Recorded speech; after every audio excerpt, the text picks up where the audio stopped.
Good afternoon sir. Good afternoon. चलिए, गांधी और Raman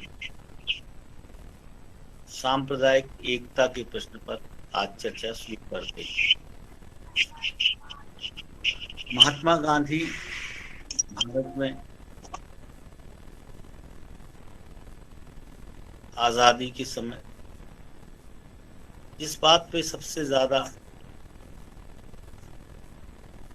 focus कर रहे थे, जोर दे रहे थे, वो हिंदू मुस्लिम एकता की बात थी। तो कल उन कारणों पे अपन ने चर्चा की थी, किन कारणों से भारत में हिंदू और मुस्लिम में के बीच में सांप्रदायिकता की भावना जन्म लेती है। कल इसकी अपन ने चर्चा की थी। ये हजारों साल एक साथ रहने के बाद अंग्रेजों के षड्यंत्र, फूट डालो और डिवाइड एंड रूल की पॉलिसी के चलते, फूट डालो और राज करो की नीति के चलते, किस तरह दो मजहब, दो धर्म के अनुयायी या उनको मानने वाले अलग अलग रास्ता अपना शुरू कर देते हैं। कल इस पे व्यापक चर्चा हुई थी। आज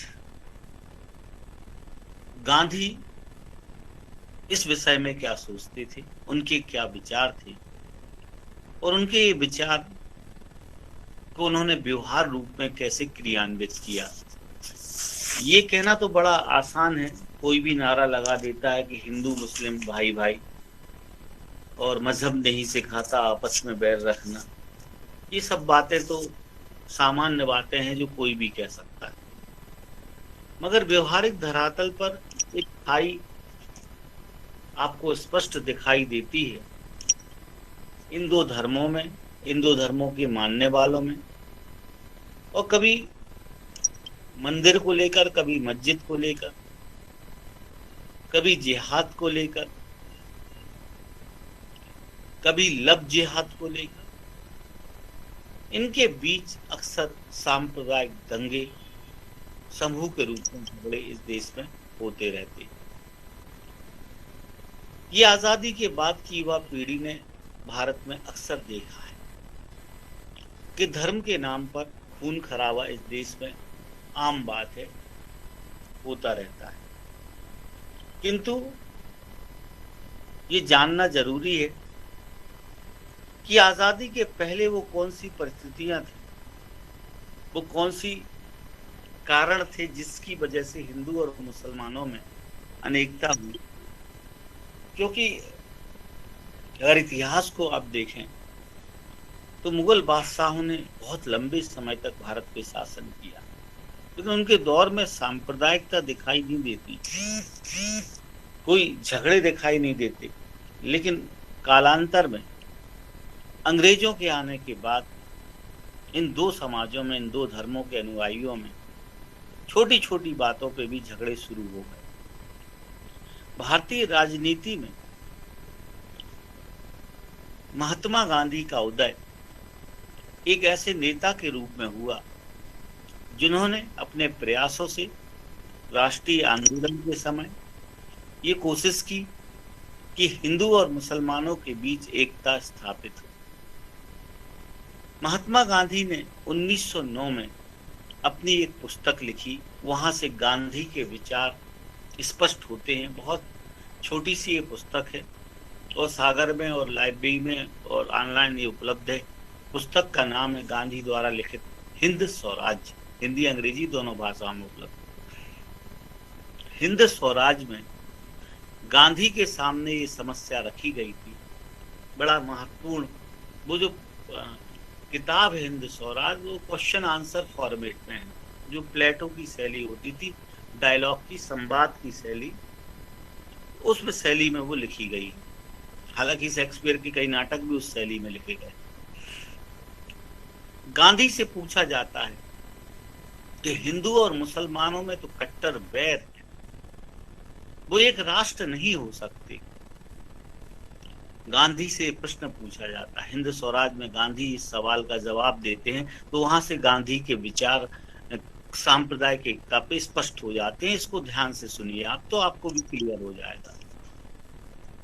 गांधी ने गांधी से ये सवाल 1909 में उनकी पुस्तक, गांधी ने ही पुस्तक लिखी थी हिंद स्वराज, उसमें एक पाठक सवाल पूछता है, अध्याय 9 में पूछता है कि मियाँ और महादेव की नहीं बनती, मियाँ और महादेव की नहीं बनेगी। हिंदू और मुसलमान में तो कट्टर बैर है, वो एक राष्ट्र नहीं हो सकते, वो एक राष्ट्र में नहीं रह सकते। ये गांधी से सवाल पूछा जाता है। गांधी से कहा जाता है उनकी पुस्तक हिंद स्वराज में कि हिंदू तो बुत परस्त है, मूर्ति की पूजा करते हैं, और मुसलमान मूर्तियों से, मुसलमान तो बुत परस्त हैं, वो मतलब मूर्तियों की पूजा नहीं करते, हिंदू मूर्तियों की पूजा करते हैं। हिंदू गाय की पूजा करते हैं, मुसलमान उसे मारते हैं। हिंदू अहिंसक है, मुसलमान हिंसक है। पग पग पर इनमें विरोध है। ये विरोध कैसे मिटेगा गांधी? ये हिंदुस्तान में तो उत्तर और दक्षिण का अंतर है, पूरब और पश्चिम का अंतर है। हिंदू तो सूर्य की पूजा करते हैं, सूर्य को अर्घ चढ़ाते हैं, मुसलमान चांद की पूजा करते हैं। तो जब इनमें इतना विरोध है, पग पग पे विरोध है, हर स्तर पे विरोध है, तो ये एक हिंदुस्तान में लोग कैसे रहेंगे? ये गांधी से सवाल पूछा जाता है। ध्यान से सुनिए, गांधी बड़ा रोचक जवाब देते हैं, और गांधी के तर्क ही थे जो 1920 में व्यवहार में दिखाई भी देंगे। गांधी कहते हैं कि हिंदुस्तान में चाहे जिस धर्म के लोग रहें, उससे राष्ट्र नहीं मिटता। गांधी कहते हैं कि हिंदू यह माने कि सारा हिंदुस्तान सिर्फ हिंदुओं से भरा हो, तो ये भी एक सपना है। और अगर मुसलमान यह माने कि पूरा हिंदुस्तान मुसलमानों से भरा हो, तो ये भी एक सपना है। फिर हिंदू, मुसलमान, पारसी, ईसाई जो इस देश को वतन कह के यहाँ बस चुके हैं, वे एक मुल्की हैं, एक देसी भाई हैं। एक दूसरे के स्वार्थ के लिए एक होकर उनको रहना पड़ेगा। कहने का तात्पर्य, गांधी इस प्रश्न का जवाब देते हैं, अपने पाठक को जवाब देते हैं कि नहीं, ये अलग नहीं है, ये इसी देश में रहते हैं, और ये देश किसी एक धर्म के अनुयायियों का नहीं होता। गांधी कहते हैं कट्टर बैर तो अंग्रेजों के बाद हुआ है शुरू। इतिहास गवाह है कि हिंदू लोग मुसलमान बादशाहों के अधीन और मुसलमान हिंदू राजाओं के अधीन रहते थे। दोनों को ही ये समझ में आ गया कि झगड़ने से कोई फायदा नहीं, दोनों साथ साथ रहते थे। झगड़े तो अंग्रेजों ने शुरू कराए। मियाँ और महादेव की नहीं बनती, ये तो एक कहावत है। कई हिंदू ऐसे हो, कई मुसलमान ऐसे हैं जिनके बाप दादा तो एक ही थे। हमारे अंदर एक ही खून है। धर्म अलग होने से कोई दुश्मन थोड़ी ना हो जाते। धर्म तो एक जगह पहुंचने के अलग अलग रास्ते का नाम है।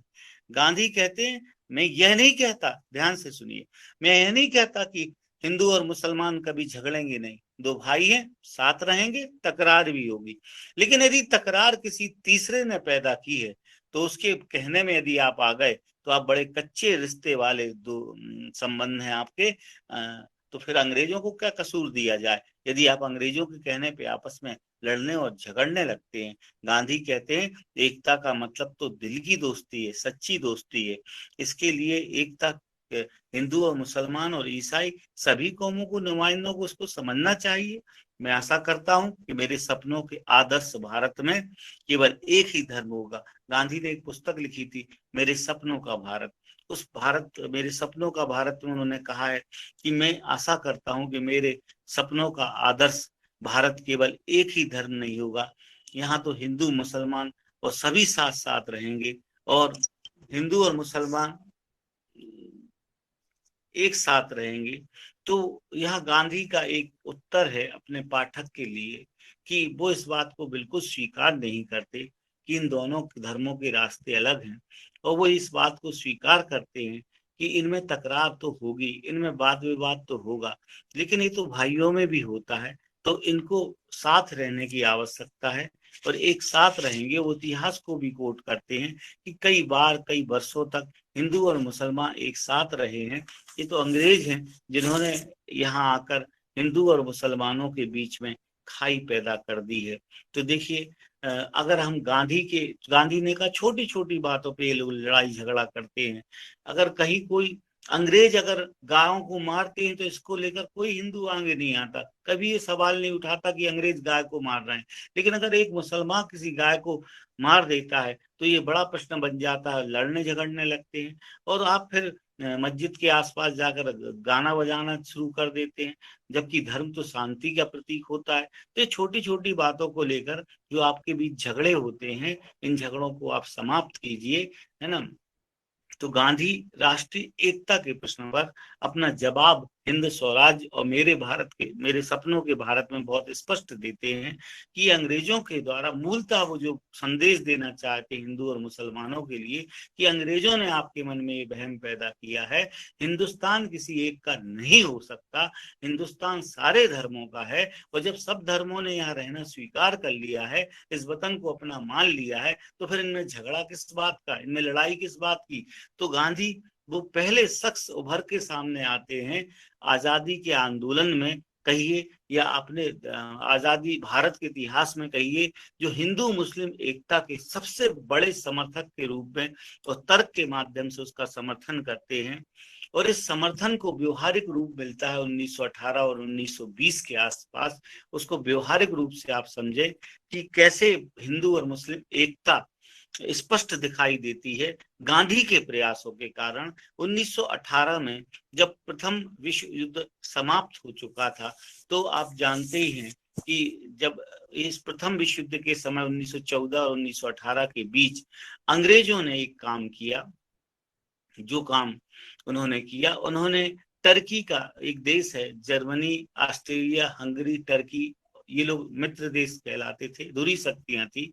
और मित्र देश अमेरिका और ब्रिटेन हुआ करते थे। तो प्रथम विश्व युद्ध में एक घटना घटी कि जो जो मुसलमान हैं दुनिया भर के, वो टर्की के खलीफा को अपना नेता, धार्मिक नेता मानते थे, खलीफा को अपना नेता मानते थे। और अंग्रेजों ने टर्की चूंकि उनके अधीन आ गया, तो अंग्रेजों ने उनको धार्मिक नेता को उस पद से हटा दिया, उस खलीफा को वहां से हटा दिया। और इसको लेकर पूरी दुनिया भर के मुसलमानों में जबरदस्त रोष हुआ, गुस्सा आया। और इस बात को लेकर भारत में भी अली बंधुओं के नेतृत्व में खिलाफत आंदोलन शुरू हुआ। खिलाफत आंदोलन जैसे ही शुरू हुआ, मतलब खिलाफत यानी बहिष्कार, कि भारतीय मुसलमानों ने अंग्रेजों का बहिष्कार शुरू कर दिया कि आपने हमारे खलीफा का अपमान किया है, आपने हमारे खलीफा को बेइज्जत किया है, तो हम आपके खिलाफ आंदोलन करते हैं, हमारे खलीफा की पोजीशन को फिर से बहाल किया जाए। तो एक धार्मिक आंदोलन था खिलाफत आंदोलन, एक धार्मिक आंदोलन के रूप में शुरू हुआ था। और उस धार्मिक आंदोलन में पूरे मुसलमानों ने बढ़ चढ़ के हिस्सा लिया और ब्रिटेन सरकार के खिलाफ खिलाफत मूवमेंट शुरू किया, विरोध का आंदोलन शुरू किया, है ना।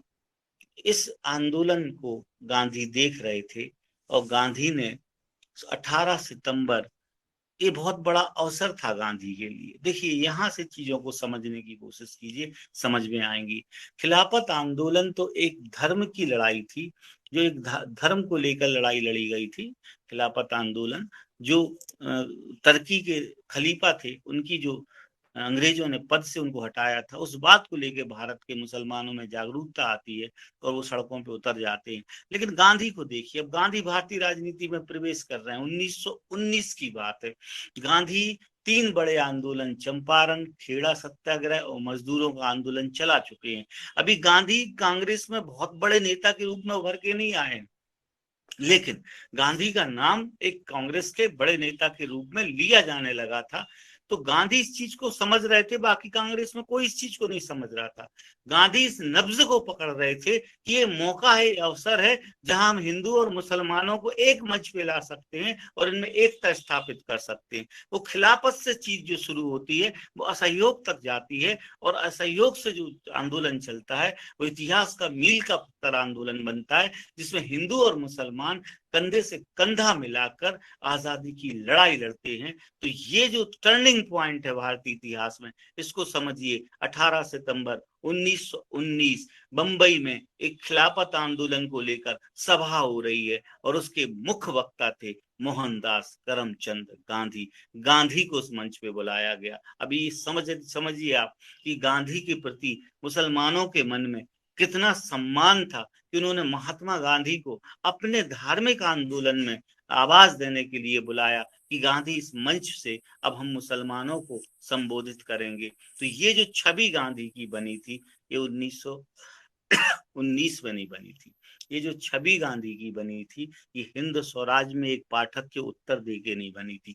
ये छवि गांधी की जो बनी थी, ये दक्षिण अफ्रीका में बनी थी। दक्षिण अफ्रीका में आप अगर सत्य के प्रयोग पढ़ेंगे तो आपको पता चलेगा कि गांधी ने अपने जीवन का पहला मुकदमा जो लड़ा था, और पहला जो उनको काम मिला था, वो एक मुस्लिम व्यापारी ने दिया था, जिसका मुकदमा लड़ने के लिए गांधी जो हैं वो अफ्रीका गए थे। तो वहां आप उस गांधी को देखिए, युवा वकील को देखिए, जिसके मन में क्लाइंट के धर्म को लेके कोई शंका नहीं थी कि किस धर्म का हमारा क्लाइंट है, हाँ उसके साथ अन्याय हुआ है तो हमें उसकी लड़ाई लड़ना है। ठीक उसी तरह कि जैसे जब कोई बीमार होता है तो डॉक्टर ये नहीं देखता कि इसका मजहब क्या है, उसकी बीमारी का इलाज करना ही सर्वोपरि होता है। ठीक उसी तरह जब कोई बीमार होता है और कोई ब्लड का दान करता है तो ब्लड का दान करते वक्त ABCD O ग्रुप तो देखे जाते हैं, धर्म नहीं देखा जाता। तो ये यहाँ पे आप देखिए कि गांधी 1919 में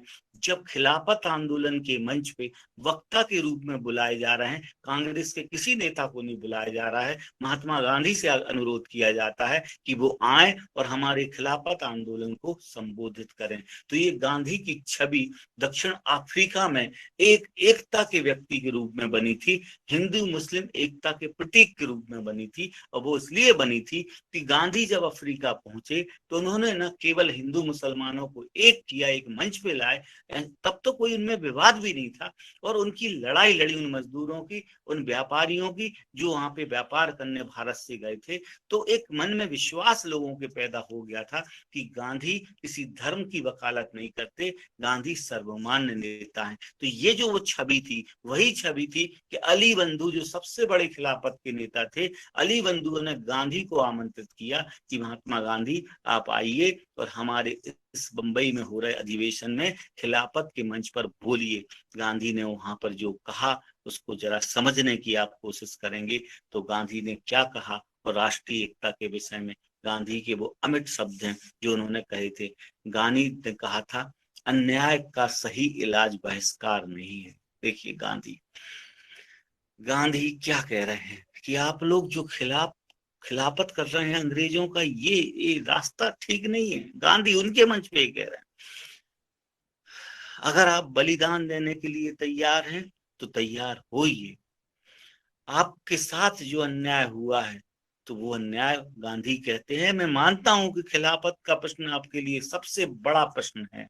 खिलाफत के मंच पे गांधी कहते हैं इसका प्रभाव केवल हिंदुओं पे नहीं हुआ है, सॉरी, इसका प्रभाव केवल मुसलमानों पे नहीं हुआ है, हिंदुओं पे भी पड़ा है। अब गांधी के इस बयान को समझने की कोशिश कीजिए।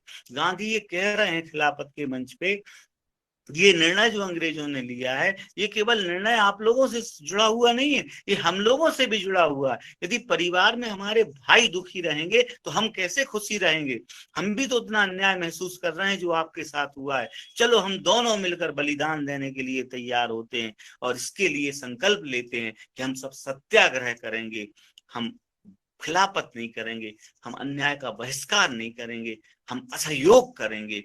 तो ये देखिए गांधी उस मंच पर पहले खिलाफत असहयोग आंदोलन की मोहर खिलाफत के मंच पे लगाई जाती है, और वहां पर गांधी कहते हैं कि अब अंग्रेजों से हम दोनों साथ में लड़ाई लड़ेंगे, क्योंकि दोनों के साथ अंग्रेजों ने अन्याय किया है, और आपकी लड़ाई अब हमारी लड़ाई है, आपकी लड़ाई अब हिंदुओं की भी लड़ाई है। तो देखिए गांधी ने कैसे दो भटकी हुई आत्माओं को एक करने का काम किया खिलाफत के मंच पे, और उन्होंने कहा कि सरकार ने हमें धोखा दिया है, अब असहयोग के अलावा कोई चारा नहीं है। तो देखिए गांधी का ये जो इसको कहते हैं, इतिहास का मास्टर स्ट्रोक कहते हैं कि गांधी ने उस मंच पे 10 मार्च 2020 को गांधी ने पूरे देश में असहयोग आंदोलन जो छेड़ने की बात कही, उसमें खिलाफत आंदोलन भी शामिल हुआ। मुसलमानों को अभी पूर्ण सहयोग मिला और गांधी आश्वस्त हो गए कि अब जो है भारतीय होने के नाते हमारे जो भाइयों का कष्ट है, वो चाहे हिंदुओं का कष्ट हो चाहे मुसलमानों का, उन कष्टों का निवारण इन अंग्रेजों के खिलाफ आंदोलन से होगा। तो ये वो समय है, इतिहासकार कहते हैं भारत के इतिहास में ये वो समय है जब हिंदू मुस्लिम एकता दिखाई देती है ना। और इस एकता के लिए गांधी ने केवल इतना नहीं किया था कि असहयोग आंदोलन में खिलाफत आंदोलन को शामिल किया था, बल्कि उन्होंने दो बड़े नेता, जो उस समय खिलाफत के दो बहुत बड़े चेहरे थे, मौलाना शौकत अली और मौलाना मोहम्मद अली, इनको अली बंधु कहा जाता था। जो अब आप देखिए ये आंदोलन चल रहा है, वहां पे मुस्लिम लीग की स्थापना 1906 में हो चुकी है और लीग की तरफ मुसलमानों का झुकाव भी हो रहा है, लेकिन गांधी ने ये पूरा का पूरा झुकाव सिर्फ कांग्रेस की तरफ कर दिया है। ये चीज समझने वाली है। तो मुस्लिम लीग के जो दो बड़े नेता थे यानी उस समय, और खिलाफत के जो दो बड़े आंदोलन के कर्णधार थे, मौलाना शौकत अली और मौलाना मोहम्मद अली, इन दोनों को गांधी अपने साथ लेते हैं। और इन दोनों के साथ सिर्फ गांधी आंदोलन नहीं चलाते, बल्कि गांधी इन दोनों के साथ पूरे देश का दौरा करते हैं। और ये गांधी इन दोनों के साथ हिंदू मुस्लिम राष्ट्रीय एकता की बात करते हैं, पूरे देश की यात्रा करते हैं, और गांधी के साथ अली बंधु हमेशा साए की तरह साथ रहते हैं। तो जब जनता इनको देखती है तो हिंदू मुस्लिम एकता के समर्पित व्यक्तित्व के नाते देखती है, और भारत में हिंदू और मुस्लिम एकता एक हो जाते हैं और खिलाफत और असहयोग साथ साथ चलता है। 9 जून 1920 को जब खिलाफत और असहयोग की दोनों कमेटियों की बैठक हुई तो उसमें ये तय किया गया कि भारत के लोग पद और खिताबों को त्याग देंगे। अंग्रेज को पदवी दे देते थे, कुछ खिताब दे देते थे, जैसे राय बहादुर राय साहब, इनको छोड़ देंगे। दूसरा निर्णय लेते हैं, सरकारी सेवाओं को छोड़ देंगे, पुलिस व सेना को छोड़ देंगे, टैक्स देने से इनकार कर देंगे। तो देखिए खिलाफत आंदोलन में जब ये बातें होती हैं तो गांधी वहां मौजूद हैं। गांधी हिंदुओं को भी आह्वान करते हैं कि आप आइए और खिलाफत और असहयोग आंदोलन में सहयोग कीजिए, क्योंकि जो समस्याएं मुसलमानों की हैं वो समस्याएं हिंदुओं की भी हैं। तो इस तरह से गांधी दोनों समाजों को एक साथ लेकर 1 अगस्त को आंदोलन शुरू होता है सहयोग, और 1 अगस्त को जो आंदोलन शुरू होने वाला था उसी दिन 1 अगस्त 1920 को तिलक की मौत हो जाती है। तिलक धुर हिंदूवादी नेता के रूप में भी जाने जाते थे, पर आपको जानकर आश्चर्य होगा कि तिलक की अर्थी में शौकत अली कंधा देते हैं। ये देखिए गांधी का प्रभाव, ये दोनों समाजों का प्रभाव, कि न केवल वहां कंधा दिया जाता है बल्कि हिंदुओं के नेता श्रद्धानंद को जामा मस्जिद में भाषण देने के लिए बुलाया जाता है। तो ये जो खिलाफत और असहयोग के चलते गांधी भी केसरे हिंद, जुलू पदक और बोअर युद्ध में हुए जो उन्हें सम्मान अंग्रेजों ने दिए थे, जो भी पदवी दी थी, वो छोड़ देते हैं। तो एक और घटना जो जनरल डायर द्वारा जलियांवाला बाग में की जाती है, इससे भी हिंदू और मुसलमान बड़े खफा हो जाते हैं। तो देखिए हिंदू मुस्लिम एकता के लिए जो गांधी ने काम किया था, शौकत अली और मोहम्मद अली के साथ पूरे देश का दौरा किया और सभी को हिंदू मुस्लिम एकता के पाठ पढ़ाए। तो 1921, 22, 23 के आसपास तक पूरे देश में, जब असहयोग आंदोलन तो खैर एक घटना के कारण रोक दिया जाता है, लेकिन ये जो वो समय है गोल्डन पीरियड कहा जाता है 20 से लेके 23 तक का, कि देश में हिंदू और मुस्लिम एकता और हिंदू और मुस्लिम नेता कांग्रेस के बैनर तले आ जाते हैं और गांधी के नेतृत्व में देश की लड़ाई, आजादी की लड़ाई, धीरे धीरे वो खिलाफत की लड़ाई आजादी की लड़ाई में बदल जाती है। लेकिन 1923 में अंग्रेज इस चीज को पकड़ चुके थे, समझ चुके थे, तो वो 1923 में टर्की को आजाद करते हैं, गणतंत्र बना देते हैं। और जब टर्की की समस्या हल हो जाती है तो यहाँ भारत में मुस्लिम लीग फिर एक्टिव हो जाती है। तो देखिए एक दोनों चीजें साथ साथ चल रही हैं। एक वो समय है जब एकता है दोनों देश, दोनों धर्म के अनुयायियों में, और एक वो समय आता है जब अंग्रेज अपनी कुटिल नीति के चलते, टर्की बहुत छोटा सा देश था, तो वो उस देश को वहां गणतंत्र की स्थापना कर देते हैं, खलीफा के सम्मान को बहाल कर देते हैं, और ये अब जब खिलाफत आंदोलन का कोई अब औचित्य नहीं रहा क्योंकि वो समस्या हल हो गई, तो देखिए यहाँ पर मुस्लिम लीग एक्टिव हो जाती है। वो सोचती है कि अब हमें फिर से मुसलमानों को अपनी तरफ एक्टिव करना है। उस दौर के जो सबसे बड़े नेता थे मोहम्मद अली जिन्ना, जो पूर्ण रूप से हिंदू मुस्लिम एकता के समर्थक थे, गांधी के समर्थक थे, धीरे धीरे वही जिन्ना, धीरे धीरे आहिस्ता आहिस्ता वही जिन्ना 1924 के आते आते हिंदू मुस्लिम एकता के गठबंधन को टूटने लगता है और सांप्रदायिकता को बढ़ावा देने की बातें करने लगते हैं। याद कीजिए 1924 के पहले के जिन्ना को, जिनको गोखले ने हिंदू मुस्लिम एकता का दूत कहा था, वही जिन्ना, है ना, कालांतर में 1900 कालांतर में वही जिन्ना सांप्रदायिकता के रंग में रंग जाते हैं। और वो एक कहते हैं कि ये उनका एक स्टेटमेंट है, उसको मैं सुना देता हूँ। कभी नानक अकबर बहुत लोगों ने कोशिश की लेकिन वे इस धर्म को नहीं मिला पाए। और जाहिर है कि अब जो लीग के प्रयास शुरू हो जाते हैं उससे फिर देश में सांप्रदायिक दंगे होने लगते हैं। और इन दंगों के कारण, इन दंगों के चलते सॉरी इन दंगों के चलते फिर से हिंदू मुस्लिम एकता बिखरने लगती है। तो जिन्ना की जो भूमिका एक मुस्लिम लीग के नेता के रूप में धीरे धीरे सामने आती है, या मुस्लिम लीग की जो भूमिका धीरे धीरे सामने आती है, तो उस कारण से गांधी को बड़ा धक्का लगता है और गांधी 1924 में हिंदू मुस्लिम एकता के लिए 21 दिन का उपवास करते हैं। तो धीरे धीरे यह समस्या जटिल होती जाती है, सांप्रदायिकता की कलह पूरे भारत में फैलने लगती है ना। गांधी 21 दिन का उपवास जरूर करते हैं लेकिन इस उपवास का कोई फायदा नहीं होता है। हिंदू मुस्लिम के बीच दंगे आपस में शुरू हो जाते हैं और मुस्लिम लीग जो मांग शुरू कर देती है अंग्रेजों के सामने 1930 के आते आते कि हम इस धर्म के आधार पर प्रांतीय असेंबलियों में और केंद्रीय असेंबलियों में हमें आरक्षण चाहिए, और अंग्रेज इस मांग को स्वीकार कर लेते हैं। 1932 का रैमजे मैकडोनल ने सांप्रदायिक निर्णय लिया था, जो कि 1935 के अधिनियम में स्पष्ट दिखाई देता है कि ये निर्णय उन्होंने लिया था कि भारत में मुसलमानों के लिए, दलितों के लिए, पिछड़े सिखों के लिए अल्पसंख्यक की श्रेणी में लाया जाएगा और इनके लिए अलग से हम आरक्षण की व्यवस्था, पृथक निर्वाचन क्षेत्र बनाएंगे। तो यहीं से पाकिस्तान की नींव पड़ जाती है। और हालांकि गांधी इस बात पे असहमत हो जाते हैं कि दलित वर्गों के लिए आप कोई अलग से वो मत कीजिए, दलित हिंदू समाज का अंग है, तो वो लड़ाई दूसरे दिशा में उलझ के रह जाती है। वो अनशन भी करते हैं, लेकिन जिन्ना अपनी हिंदू मुस्लिम एकता के जो राजदूत कहलाते थे, 1937 के आते आते जब ये आरक्षण वगैरह मिल जाता है तो जिन्ना कहते हैं मुसलमानों की सारी समस्याएं भारत की समस्याओं से अलग हैं। अब आप ये ध्यान रखिए, मुसलमानों के नेता अचानक जिन्ना बन जाते हैं और जिन्ना कहते हैं 37 के अपने भाषण में कि मुसलमानों की सारी समस्याएं भारत की समस्याओं से सर्वथा भिन्न है। 38 में कहते हैं कि कांग्रेस दूसरे सभी समुदायों और सभी संस्कृतियों को नष्ट कर देगी। गांधी और कांग्रेस तो हिंदुओं के नेता हैं। गांधी ने राम राज्य की बात की है, हिंदुओं को फिर से जागृत करने की बात की है।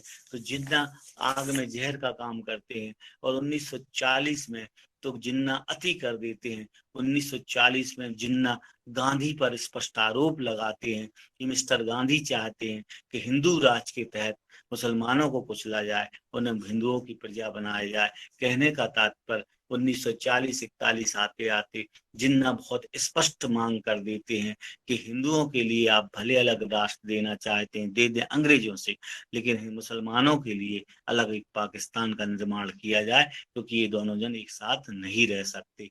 तो अब आप देखिए यहाँ पे केवल जिन्ना खलनायक नहीं है, बहुत ध्यान से बात सुनिए। जिन्ना का तो एक पक्ष हमने आपको दिखा दिया, लेकिन इसकी प्रतिक्रिया भी तो होती है। 1939 में गोवलकर, सावरकर, तमाम लोग हैं, हिंदू मुस्लिम। तो ये गोवलकर का एक बयान आता है गांधी के बारे में कि हिंदू मुस्लिम एकता के बिना स्वराज नहीं मिल सकता। ये जो नारा जिन लोगों ने दिया था वो उन्होंने हिंदू समाज से गद्दारी की है, तो गांधी को हिंदू संगठन गद्दार कह देते हैं। अब आप देख लीजिए भारत, गोवलकर कह रहे हैं गांधी गद्दार है, जिन्ना कह रहे हैं कि गांधी हिंदुओं के नेता है। सारी लड़ाई गांधी के आसपास सिमट जाती है। क्यों? क्योंकि गांधी दोनों को साथ लेके चल रहे थे, गांधी के साथ दोनों धर्म के लोग थे। तो गांधी, ये क्या है? ये राजनीतिक लड़ाई। देखिए, समझिए, अगर ये ऑफलाइन क्लास हो रही होती तो बड़ा आनंद आपको आता। ये राजनीति। जिन्ना खुद को बड़ा नेता बनाने के चक्कर में धर्म का सहारा ले रहे हैं। अन्य जो हिंदू संगठन है, चाहे उस समय की हिंदू सभा हो, चाहे उस समय का आरएसएस हो, वो गांधी को गाली बककर वो स्थान लेना चाह रहे हैं कि गांधी हिंदुओं के नेता नहीं हो सकते, हम हिंदुओं के नेता हैं। ये नेतृत्व की लड़ाई शुरू हो गई है, जबकि वो निरीह प्राणी गांधी तो अकेला खड़ा हुआ है। वो अभी भी एकता के लिए उपास कर रहा है, अभी भी अनशन कर रहा है। और ये समझने की आप कोशिश कीजिए कि शुद्ध राजनीति, राजनीति क्यों 40 के दशक के आसपास, क्योंकि भारतीयों को ये विश्वास होने लगा था कि अब हमें आजादी मिल सकती है। तो आजादी का रूप कैसा हो, स्वरूप कैसा हो, उसको लेकर संघर्ष है। आजादी के बाद कौन इस देश का नेतृत्व संभाले, किसके हाथ में सत्ता की बागडोर होगी, तो सत्ता का संघर्ष शुरू हो जाता है। ये हिंदू मुस्लिम संघर्ष नहीं है, ये सत्ता का संघर्ष है कि अपनी राजनीतिक रोटियां सेंकने के लिए भारत का विभाजन करवा दिया जाता है। पहले तो भारत की समाज को बांटा जाता है, और जब 47 में आजादी मिलती है तो देश को बांट दिया जाता है। ये सिर्फ राजनीति। जो जिन्ना कभी मिस्टर गांधी का सम्मान करते थे वो अलग रास्ते पे चल पड़ते हैं। जितने भारत के हिंदू संगठन, जिनका इतिहास आप उस दौर में देखेंगे तो बहुत से संगठनों ने गांधी के असहयोग और सविनय अवज्ञा आंदोलन में भाग लिया होता है। उनको भी लगने लगता है कि अब गांधी को छोड़ना पड़ेगा, क्योंकि गांधी का झुकाव एकता की तरफ है और एकता से काम बनने वाला नहीं है। तो देखिए, राजनीतिक रोटियां उस दौर में भी सिक रही थी, जो आज भी सिकती हैं धर्म को लेकर, और ये भोली भाली जनता नहीं समझती और उस आग में जल जाती है। तो ये समझिए, हिंदू मुस्लिम एकता का जो लोग शोर मचा रहे थे, सॉरी, जो हिंदू मुस्लिम एकता के खिलाफ में थे, उन्होंने क्या क्या बयान उस दौर में दिए, क्या बातें उन्होंने की। तो भारत को अब आखिरी में फिर अंग्रेजों ने क्या किया, अंग्रेजों ने समझ गए अंग्रेज कि ये देश में हिंदू और मुसलमान एक साथ नहीं रह सकते। जब मुस्लिम सांप्रदायिकतावादी आगे आ गए तो हिंदुत्व सांप्रदायिकतावादी भी आगे आ गए। उन्होंने भी चिल्लाना शुरू कर दिया कि हिंदुत्व खतरे में है, हिंदू धर्म खतरे में। ये सब 40 से लेके 46 तक इस देश में चला, और गांधी के जितने भी प्रयास थे वे असफल होते गए, और इस सीमा तक असफल होते गए कि 1947 में गांधी का एक वक्तव्य है, बड़ा चर्चित वक्तव्य है, कि अगर इस देश का विभाजन हुआ अंग्रेजों से, उन्होंने कहा था, तो मेरी लाश पे होगा। तो गांधी तो एकता की बात अपने पूरे राजनीतिक जीवन में करते हैं। वो इस बात को स्वीकार ही नहीं करते कि ये दो अलग अलग कौमें एक साथ नहीं रह सकती, या भारत इन दोनों का देश है, वो इस बात का समर्थन करते हैं। तो गांधी, जब 15 अगस्त 1947 को हिंदुस्तान आजाद हुआ, 14 अगस्त 1947 को पाकिस्तान को एक नए देश का निर्माण हुआ, तो जिन्ना वहां जश्न मना रहे थे और नेहरू दिल्ली में जश्न मना रहे थे, और गांधी कहाँ थे? गांधी आजादी, जश्न आजादी में शामिल नहीं हुए थे। उन्होंने कहा था, मेरे 32, जरा ध्यान से सुनिए, गांधी को समझना है, गांधी को जानना है, तो काफी छात्र छात्राएं इस ऑनलाइन मंच पे इस क्लास में आज ज्वाइन किए हुए हैं। तो अब इस चीज को सुनिए, गांधी ने क्या कहा था। बहुत सी बातें आपको सुनाई गई होंगी, पर गांधी ने वास्तव में क्या कहा था। मेरे 32 वर्ष की तपस्या का शर्मनाक अंत हुआ है। ये गांधी का बयान है कि मेरे 32 वर्ष की तपस्या का अंत हो गया है। मतलब जो लड़ाई 32 साल तक गांधी हिंदुस्तान को आजाद कराने के लिए लड़ रहे थे, जब 15 अगस्त 1947 को भारत को आजादी मिली, तो गांधी ने कहा कि ये मेरी तपस्या का अंत है, क्योंकि मैंने दो टुकड़ों की लड़ाई नहीं लड़ी थी, मैंने हिंदुस्तान की लड़ाई लड़ी थी, और दो कौमों की पृथकता की लड़ाई नहीं लड़ी थी, दो कौमों की एकता की लड़ाई लड़ी थी। तो गांधी, जब 15 अगस्त को नई दिल्ली में जश्न आजादी मनाई जा रही थी, गांधी पैदल, गांधी बंगाल में थे, जहां हिंदू और मुसलमान आपस में लड़ रहे थे। पाकिस्तान ट्रेनें भेजी जा रही थी और पाकिस्तान से ट्रेनें आ रही थी, यात्री उनमें नहीं होते थे, बस लाशों के ढेर होते थे। तो गांधी इतने दुखी हुए कि वो पैदल बंगाल पहुंचे, और वहां पर उन्होंने लोगों को समझाया कि दंगा फसाद करने से आपको कुछ मिलने वाला नहीं है, जो होना था हो चुका। और वह निहत्था व्यक्ति, अकेला व्यक्ति, गांधी से नेहरू ने कहा, गृह मंत्री पटेल ने कहा कि गांधी आप इस समय कहीं मत जाइए, आपकी जान को खतरा है। पर गांधी ने किसी की नहीं सुनी। उनने कहा गया कि अंगरक्षक दे दें, सुरक्षा दे दें, सेना दे दें, गांधी ने कोई चीज नहीं ली। गांधी वहां हिंदू और मुसलमानों को समझाने गए कि आप लड़िए मत, झगड़िए मत। मेरा कहने का यहाँ तात्पर्य कि जब देश आजादी की लड़ाई लड़ रहा था, तो उस आजादी की लड़ाई में सबसे बड़ा योगदान देने वाला सिपाही उस दौर में भी हिंदू मुस्लिम एकता के लिए काम कर रहा था। शायद यही वो वजह है कि पाकिस्तान जैसे देश में और बांग्लादेश देश में भी अगर गांधी की बात आती है तो लोगों के मन में सम्मान रहता है। गांधी एक अलग विचारधारा के व्यक्ति थे, एक अलग सोच के व्यक्ति थे, और आजादी के उस जश्न में वो शामिल नहीं हुए, बल्कि वो तो, और आप देखिए उस निहत्थे आदमी को, आश्चर्यचकित रह गए कलकत्ता के कलेक्टर और कमिश्नर जब बंगाल में उन्होंने खड़े हो गए। वो उनके पास कोई हथियार गांधी के पास नहीं था, लेकिन जिनके हाथों में तलवारें थी उन्होंने सारी तलवारें गांधी के चरणों में समर्पित कर दी। तो ये गांधी का प्रभाव था, ये गांधी का वर्चस्व था कि फिर उन्होंने झगड़ा छोड़ के गले मिलने लगे लोग, है ना। कहने का मेरा यहाँ तात्पर्य केवल इतना है कि उन्होंने वो विश्वास अर्जित किया था कि वो किसी धर्म विशेष के नेता नहीं है। उन्होंने वो विश्वास अर्जित किया था कि दो धर्म भी साथ साथ रह सकते हैं, उनमें कोई झगड़ा नहीं होना चाहिए, उनमें कोई लड़ाई की बात ही नहीं है। छोटे मोटे मनमुटाव तो चलते हैं, परिवारों में भी चलते हैं। तो गांधी इस देश की भलाई उस एकता में देखते थे। और आप कल्पना कर सकते हैं, यदि गांधी को सुना होता जिन्ना ने, गांधी को सुना होता नेहरू और पटेल ने, तो शायद हिंदुस्तान की तस्वीर एक संयुक्त हिंदुस्तान की होती, जिसका हिस्सा बांग्लादेश और पाकिस्तान भी होता। पर गांधी की बातों को 47 में सत्ता के स्वाद के सुख के चलते अनसुना करना शुरू कर दिया गया, जो गांधी के लिए जीवन का सबसे बड़ा दुखद दिन था कि ये क्या हो गया। मैंने इसकी लड़ाई थोड़ी ना लड़ी थी, मैंने इसके लिए जागृति नहीं लाई थी, मैंने इसके लिए एकता का काम नहीं किया था कि ये देश आखिरी में हमें दो टुकड़ों में मिलेगा। और गांधी तो अंग्रेजों ने कहा भी था कि अब हिंदुस्तान को आप संभालिए। गांधी ने स्पष्ट इनकार कर दिया था कि मैंने सत्ता की लड़ाई नहीं लड़ी, मेरा संघर्ष देश की स्वतंत्रता का था, जो पूर्ण हुआ। लेकिन मैं दुखी हूं कि जिस रूप में मैं चाहता था उस रूप में हिंदुस्तान को आजादी नहीं मिली। तो ये गांधी का पूरा एक संक्षेप में हमने समझाने की कोशिश की कि देखिए गांधी ने हमेशा एकता के लिए, भारत की एकता के लिए काम किया, और वो इन सब चीजों से उठे हुए थे, इसीलिए उनको महात्मा कहा गया, इसीलिए गांधी को इतना बड़ा दर्जा दिया गया। हिंदू और मुस्लिम एकता के वो सबसे बड़े प्रतीक बनकर उभरे थे। और गांधी वास्तव में जब अफ्रीका में गांधी थे तो उन्होंने कहा था कि मेरे अंदर एक हिंदू है तो मेरे अंदर एक मुसलमान है। मैंने अगर रामायण गीता पढ़ी है तो मैंने कुरान भी पढ़ी है। मेरे अंदर एक यहूदी है, मेरे अंदर एक ईसाई है, मैंने बाइबल भी पढ़ी है। मैं सब धर्मों के सारों को जानता हूँ, और सबका सार यही है कि हमें मानवता के साथ रहना है, मिलजुल के रहना है, प्रेम से रहना है। उन्होंने तो ये तक कहा था कि इस्लाम तो हमेशा सच की पक्ष का लेता है। इस्लाम में जो लिखे हुए आयातें, उन आयातों में बहुत स्पष्ट कहा गया है कि एक सच्चा मुसलमान कभी भी ऐसा कोई काम नहीं करेगा जिससे किसी की भावनाओं को नुकसान पहुंचे।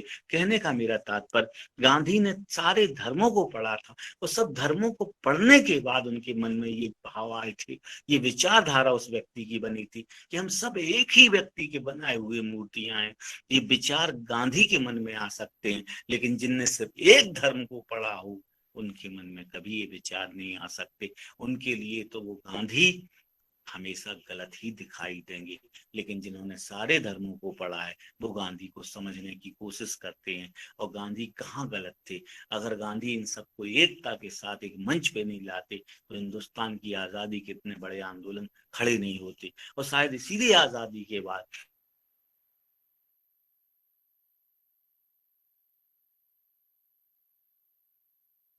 आधे से ज्यादा मुसलमान इस देश में रुक गए, इसलिए रुक गए कि वो इस मिट्टी को अपना मानते थे, और उस मिट्टी के लिए उन्होंने कम शहादतें नहीं दी थी, कम लड़ाइयां नहीं लड़ी थी। चाहे वो अशफाक उल्लाह खां हो, चाहे अन्य लोग हों, सभी ने इस वतन की आजादी की लड़ाई। तो आपको आश्चर्य होगा, जब लोग बिहार पहुंचे, बंगाल पहुंचे, तो वहां के मुसलमानों ने कहा कि ये किस बात का बंटवारा हो रहा है। हमसे तो पूछा ही नहीं गया है, ये क्यों बंटवारा हो रहा है। तो ये जरा इतिहास को, जो सच्चाइयां उनको पढ़ने की कोशिश कीजिए।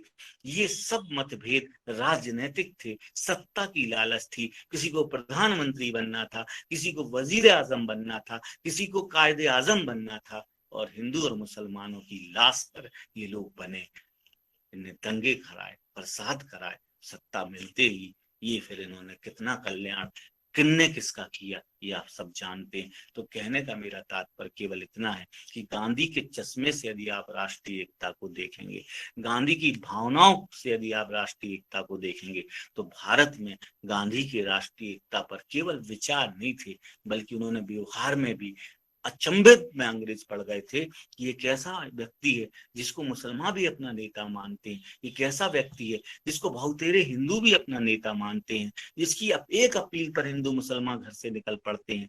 तो गांधी ने वो विश्वास अर्जित किया था अपने धर्मनिरपेक्ष व्यवहार के कारण। वो किसी में कोई पक्षपात नहीं करते थे, और भारत वस्तुतः रहा हमेशा ऐसा ही देश है। चंद लोग अपने राजनीतिक उद्देश्यों की पूर्ति करने के लिए इस तरह के षड्यंत्र करते रहते हैं, इस तरह की कोशिश करते रहते हैं, और भारत में सांप्रदायिकता फैलाते रहते हैं। तो धन्यवाद आप सभी को। गांधी के विचार आज के इस भारत में, आधुनिक भारत में,